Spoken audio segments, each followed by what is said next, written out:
સાહિત્યના જે 5 અંગ લોકવાર્તા, નાટક, કહેવત, ઉખાણા, એમાંની એક લોકવાર્તા આજે આપની સમક્ષ રજૂ કરવી છે. ગોહલવાડની ધરતીમાંથી બનેલી આ સત્ય ઘટના. ગારિયાધારની બાજુમાં ઠાડસ ઠળિયા, પંખીના માળા જેવું ગામ. અને ગામડું તો ગામડું છે, જેના ફળિયા મોટા હોય, જેના મકાન મોટા હોય, જેના વાળા મોટા હોય, અને આખા આભને હમાવી લે એવા જેના હૃદય મોટા હોય, એ પંખીના માળા જેવા ગામની માલિકો. એક નાનકડું એવું ઘર, વિધવા બાઈ સુતીશ. કહેવાય છે 3 વર્ષનો દીકરો પડખાની માલિક પર હૂતો છે. ધીમી ધીમી ધીમી ધીમી ધીમી જનતા દીકરાને માં થાપલિયું મારે છે, પણ વિચારના વમળમાં ચડી ગઈશ. ભયંકર દુકાળ ધરતીમાંથી આટો લઈ ગયો છે. પારકા પોતાના થઈ જાય એવો સમય આવી ગયો છે. અને આવા ભયંકર દુકાળની માલિક કોઈ 3 દીથિયાદીની તાવડી ચૂલે નથી ચડી એવી વિધવા બાઈ હુતી હુતી હુતી હુતી વિચારે છે. નામ એનું હોનબાઈ છે. લગદરિયા હાંખના બારોટ છે. પડખામાં 3 વર્ષનો દીકરો અરભમ હતો છે. જનેતા થાપલિયું મારે છે, પણ વિચારના વમણમાં ચડતી વિધવા બાઈ વિચારે છે કે બારોટનું લાંબુ ગામતરું થયા પછી કોઈ જજમાન્યા માગવા નથી ગઈ, તો એવા ક્યાં જજમાન્યા જાઉં કે જ્યાં ગયા પછી મારે બીજે જાવું ન પડે ને મને વરહ ઉતરાવી દે. બારોટ જીવતા ઘણા જજમાનોની વાતો કર્યું છે. કોઈની દાતારીની વાત કરી છે, કોઈની સુરવીરતાની વાત કરી છે, કોઈની માનવતાની વાત કરી છે.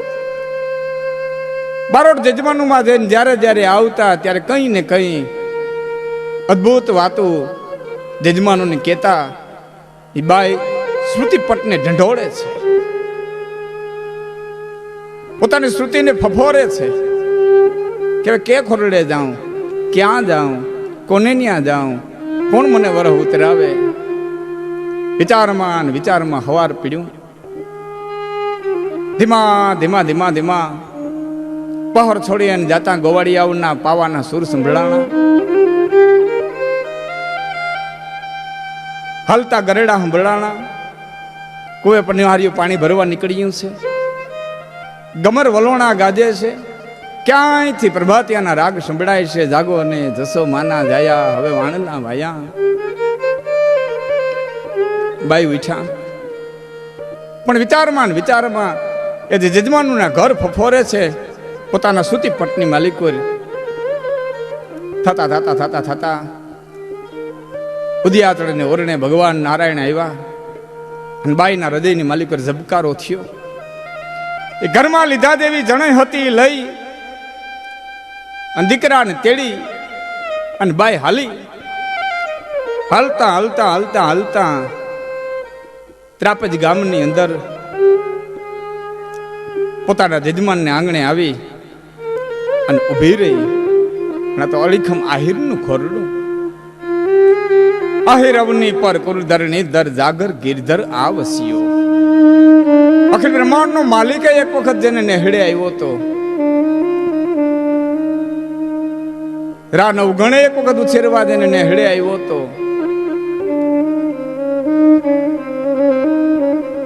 એવા અલીખમ આહિર ને ખોરડે આવી અને બાઈ ઉભી રહી. પણ તો આહિરનું ઘર શેષ કોળ. કવિઓએ તો ત્યાં સુધી કીધું છે કે ધર ધમણા પાંડર હિંગા અને જોકુળ આહિર નોય. ધર ધમણા પાંડર હિંગા અને જોકુળ આહિર નોય. તો મેયું માગણ અને મંડળી કે ના અધર ઉચાળા હોય. ધર ધમણા પાંડર હિંગા અને જોકુળ આહિર નોય. એટલું જ નહીં પણ દુનિયા જાકારા દીએ અને રાખે નહીં ઘરમાં રાણ. આખી દુનિયા જેને કહેતી હોય કે જવા દિયો જવા દિયો જવા દિયો જવા દિયો, અહીંયા નહીં અહીંયા નહીં અહીંયા નહીં અહીંયા નહીં. દુનિયા જાકારા દિયે અને રાખે નહીં ઘરમાં રાણ, એને માથાન હાટે મૂલવે એ તો આહિરના ઈંધાણ. કે દુનિયા જાકારા દિયે. અરે સામાન્ય માણસને નહીં પણ અખિલ બ્રહ્માંડનો માલિક જેથી કૃષ્ણ પરમાત્મા ધરતી માથે આવ્યું ને તેથી જગતે જાકારો દીધો હતો. એ વૈલીખમ આહિરને ખોરડે એ બારોટના બાય આવી અને ઉભા રહ્યા ને એટલું કીધું, આપા મેપા ભાઈ મેપા. બારોટનું લાંબુ ગામતરું થયા પછી કોઈ દી કોઈ જજમાનને માગવા નથી ગઈ. મને માગતા આવડતું નથી, મારો દીકરો નાનો છે, ભયંકર કાળ ધરતી માથે આંટો લઈ ગયો છે. ભાઈ તારે આશરે આવીશું, એક વરહ હદી નભાડી દે. અડીખમ આયરે મરક મરક મરક મરક દાંત કાઢીને કીધું, અરે ગાંડી બહેન, કાળિયા ઠાકરની ઘણી મહેરબાની છે. મારા વાલીડાએ હજારે હાથે છૂટે હાથે મન દીધું બાપ. આ તારું જ ઘર છે અને તું કોઈ જાતનો મનની અંદર અજંપો ન રાખ. તારું માનીને રે બાપ. લેવે જાદી વાતના ગાડા ભરે, ચિંતા ન કર. આયરાણી મળ્યા, આવકારો મળ્યો. મરતા માણસને જીવત દાન જડે ને જેટલો હરખ આવે એટલો બાઈ હોનબાઈ ના હયાની માલિક હરખ આવ્યો. માણસને જીવત દાન જડે ને જેટલો હરખ આવે એટલો બાઈ હોનબાઈ ના હયાની માલિક હરખ આવ્યો. ધીમા ધીમા ધીમા ધીમા ધીમા દિવસો પસાર થાય છે. ભયંકર કાળ આંટો લઈ ગયો તો એમાં દિવસો કપાતા જાય. એ થતા થતા થતા થતા દન ગણનતા માસ ગયા અને વરહે આતરિયા. એક દિન બે દિન ચાર દિન થતા થતા થતા થતા અઠવાડિયા ને અઠવાડિયા વીતતા, પખવાડિયા ને પખવાડિયા થતા, મહિના અને મહિના વીતતા, ઋતુ પછી ઋતુ, ઋતુ પછી ઋતુ. એ ગઠોલિયા ખાઈ નીકળી ગઈ. માણસના જીવમાં જીવ આવી ગયા કે આવ્યો આહાડ આવ્યો, આહાડ આવ્યો, જીવી ગયા, નભી ગયા, જીવાય નભી ગઈ, માલઢોર નભી ગયા. અને ઓતરખંડની માલિકોથી ધીમે ધીમે ધીમે ધીમે ધીમે વાદળીઓ ચડી. એ ગાયની ખરી જેવી વાદળી ધીમે ધીમે થતા થતા થતા થતા ઇન્દ્ર મહારાજના ઘરના કાળા કાળા હાથીઓ લાંબી હોંઠું કરી નાકાશની માલિક પર ઘુમરા લેતા હોય. ઉત્તર દક્ષિણના દિશાની માલિક પર ઉભી અને રામ અને લક્ષ્મણ જેમ ગેડી જડે રમતા હોય. ત્યાંથી ગેડી મારે હળુડ કરતો દડો દક્ષિણ દિશાની માલિક પર ભટકાય. એમ આહાડ મીડો ગાજવા ગરજે મોર ઝીંગોરિયા, મહેલ થડ્યુકા માઢ અવરખારી રત રણવા. આજે આવ્યું ને ઘઘુંબી આહાડ ગરજે મોર ઝીંગોરિયા. ગળાના ચણચણ કટકા કરી અને મોરલા આવકાર મંડી ક્યાં દેવા. માણસના હૈયા હરખા, પશુ પંખી જીવ જંતુ તમામના હૈયાની માલિકો એક આનંદનો મહાસાગર ઉમટી પડ્યો. એવો આહાડ મંડાણો. ધીમા ધીમા ધીમા ધીમા ધીમી મોલાઈ તો લહેરાવા મંડી. બરોબર દિવાળીનો સમય આવ્યો, દોઢિયો મોલાઈ તો પાક્યું ભાઈ. અખિલ બ્રહ્માંડના માલિકે જાણે બે બે વર્ષનું ત્રણ ત્રણ વર્ષનું ભેડું દીધું હોય એમ મોલાઈ તો પાક્યું. એટલે એક દી સમય જોઈ અને બાઈ હોનબાઈએ અડીખમ આયર મેપા મોભને એટલું કીધું, આપા મેપા બાપ અમે વરહ ઉતરી ગયા, નભી ગયા, તારા આશરે આમ જીવી ગયા. હા બેન, બીજું ખાઈ ભાઈ રજા દે તો હવે હું મારે ઘીરે જાઉં, હવે ઘીરે જાઉં. અડીખમ આહિરે એટલું કીધું, બેન દુકાળ જેવો દુકાળ ભેડા બેહી અને કાઢી નાખો તો હું તો મારા વાલીડાએ દોઢી મોલાઈ તો દીધી હું છે, દોઢી ઉપજ આવી છે. અને બેન દીકરો નાનો છે, એકાદું વર્ષ રોકાઈ જાય. રજા નો દીધી, એ વર્ષ રોકાણા. બીજે વર્ષ રજા માગી, નો દીધી. ત્રીજે વર્ષ રજા માગી, ભાઈ હવે રજા દે. હું ઘેરે જાઉં? મિત્રો,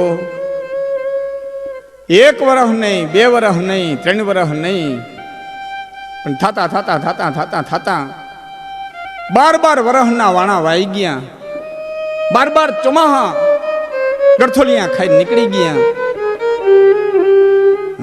ત્યારે એક દિવસ સાપા મેપાની પાસે જઈ અને ભાઈ હોનભાઈ એટલું કીધું, ભાઈ મારો દીકરો હવે 15 વર્ષની ઉંમરે આવીને ઉભો રહ્યો છે.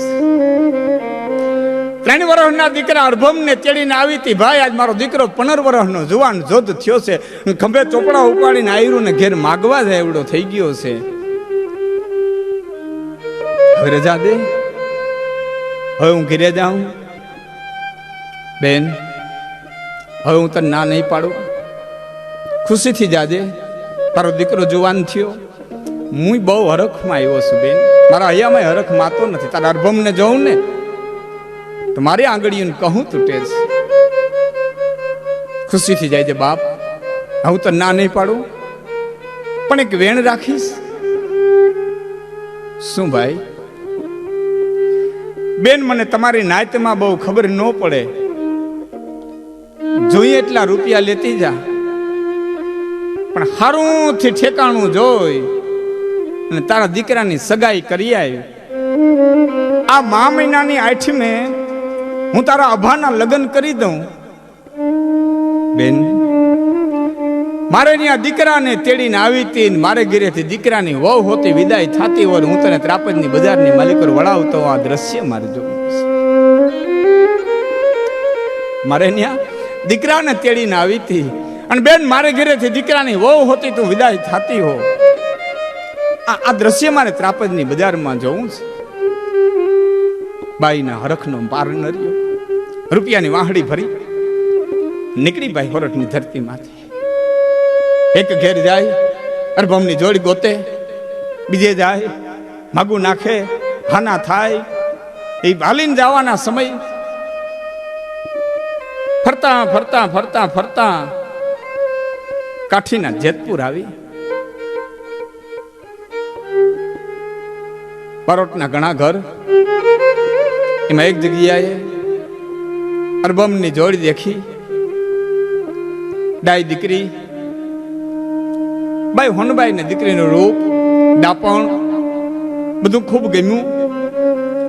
હમાવાળાઓને હા પાડી, હમાવાળાએ હા પાડી. બહુ ટૂંકમાં 1,000 રૂપિયાનું શ્રીફળ દીધા. મા મહિનાની 8મે લગ્ન નક્કી કર્યા અને બાઈ પાસે ત્રાપજને માર્ગે પડી. હો ભાઈ, પણ આ જનેતાના હૈયા નહીં માલિકો હરખ કેમ માતો નથી. દીકરાની સગાઈ કરીને આવ્યા છે. હાલતા હાલતા હાલતા હાલતા બાઈના પગ થંભી જાય. સપનાની દુનિયાની માલિકો જનેતા ખોવાઈ જાય. આંખો વિચાઈ જાય, પગ થંભી જાય ને વિચારી ગયેલી આંખોની માલિકો બાઈને એક દ્રશ્ય દેખાય. મેપા મોભની ઓસરીની પાયરેથી જેને અરભમ અસકન પહેર્યું, સાફો બાંધોસ, કલગી નાખીશ, ડોકમાં ફૂલના હાર ઝૂલી રહ્યા. એ માણકી ઘોડી ઓહરીને પારી પાસે આવીશ અને વરરાજો જાણે ઘોડીમાંથી બેહવાની તૈયારી કરતો હોય એમ બાઈના સપનપટની માલિકો આ દ્રશ્ય સર્જાય અને બાઈના હયાની માલિકોથી શબ્દો નીકળી જાય કે કેને તારા અનાર્ય રાસ ગાયા તો કેને તારો પહભર્યો રે, કેને તારા નાર્યે રાસ ગાયા તો કેને તારો પહભર્યો રે.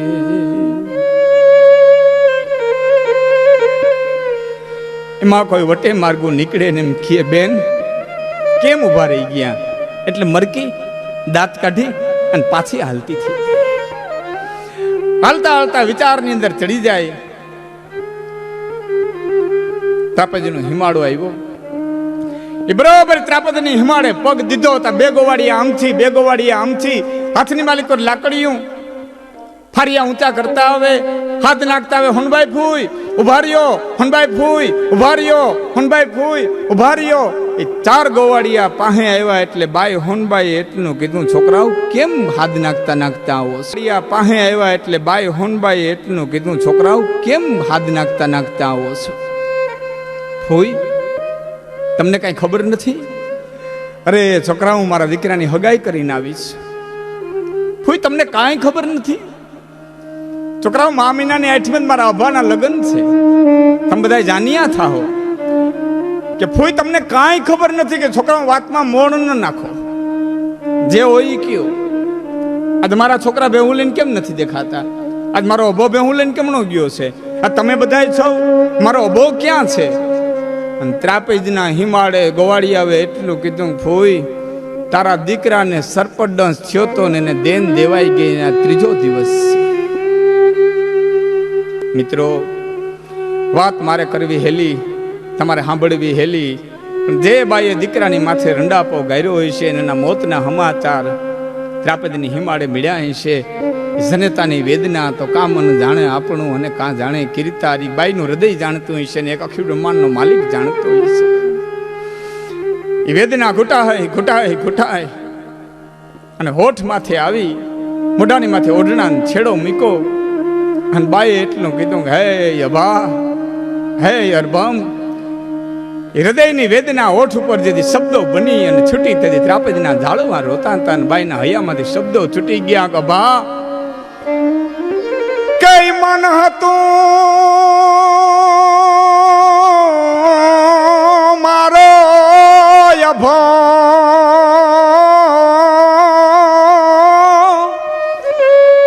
અમન મેલવાન આવશે મહાન.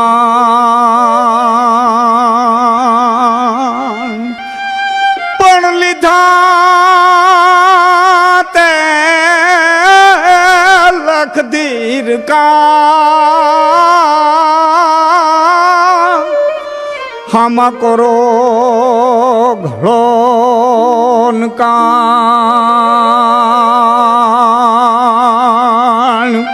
પણ આમાં લીધો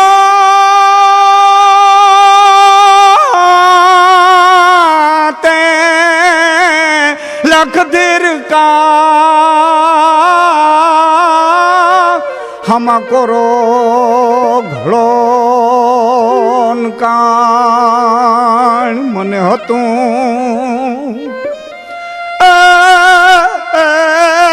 મારો અભો, મારી વાની ઠારશે વીર. પણ ત્યાં તો રાખી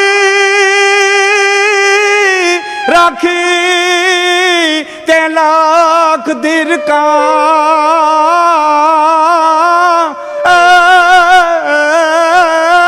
મારી ધગતી વાની ધી. અને આઈ મેપા આપાને કોઈ કીધું, બાઈ હોનબાઈ આવે છે. અડીખમાય રોશની પારે ઢગલો થઈ ગયો, જે મીણીની પૂતળી ભાંગી પડે એમ ભાંગી ગયો. ને આકાશમાં જોઈને એટલું કીધું, દ્વારકાધીશ. આગળી બાઈ આવીને કહેશે કે મારો અભો ક્યાં? તો કેમ કહી કે મારે તારા દીકરાને ચોરીએ ચડાવવો હતો, એને બદલે હું તારા દીકરાને ચિતાઈએ ચડાવી. અને એમાં ફળિયામાં બાઈનો ઘા થયો. ફળિયામાં ઘા થયો. આયરાણી ધોડ્યા, બાવડું પકડીને ઉસરીને પેરે બેહાડ્યા. મેપા મોભાઈ નાકમાંથી આંગળી મૂકીને કીધું કે ઘડીક વાર છાની ન રાખતા. હૈયામાંથી જે દુવો નીકળ્યો, કઈ માની મરણ પથારી જે કોણ પાથું ને મૂકશે કોક. અમારા હરગના તળાય હોક, આજ દરવાજા દેવાઈ ગયા. મેપા મોભે આકાશમાં જોઈને એટલું કીધું, દ્વારકાધીશ અમારા માગણ છે. આનું એક એક આંસુડાનું ટીપું મારી ઓસરીમાં પડે ને માંથી પેઢી ઉપાડી દે. કાંઈક એવો ઉપાય કે હું બાઈના આહુડા લોહી શકું. અને દ્વારકાધીશ હુકમ કરતો હોય એમ 7 દીકરા ફળિયાની માલિક ઉભા હતા. સૌથી નાનો દીકરો એ બાવડું પકડી અને બાઈ હોનબાઈના ખોળાની માલિક બેહાડીને કીધું, બસ કરી બેન, આ તારો અભો.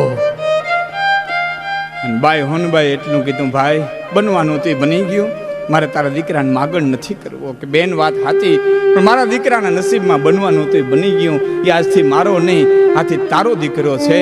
અને મિત્રો, બાઈ જ્યાં સગાઈ કરીએ એવા હતા, ત્યાં આ અભમની જે હગાઈ કરી હતી ત્યાં દાનમાં દીધેલા દીકરાને પરણાયો હતો. અને એની જે પેઢી હાલી, પ્રખર વાર્તાકાર, લોક વાર્તાકાર જેઠસુર દેવ એ બાવડું પકડીને દાનની માલિકો જે દીકરો દીધો ને એના સીધા વંશજ છે. આ જગતના પટમાંથી જેને બાવડા પકડીને દીકરાઓના દાન દીધા છે, એટલું તેને માગણના વંશ રાખી દીધા. એટલે કવિએ કીધું કે દેવાય તે પુત્ર દિયો, ગઢ રાખણ ગિરનાર, પણ વંશ રાખ્યો વણાર. તે તો માગણ વાળો મેપડા, તો દેવાય તે પુત્ર દિયો અને ગઢ રાખણ ગિરનાર, પણ વંશ રાખ્યો વણાર. તે તો માગણ વાળો મેપડા. એટલે કવિઓ કે છે,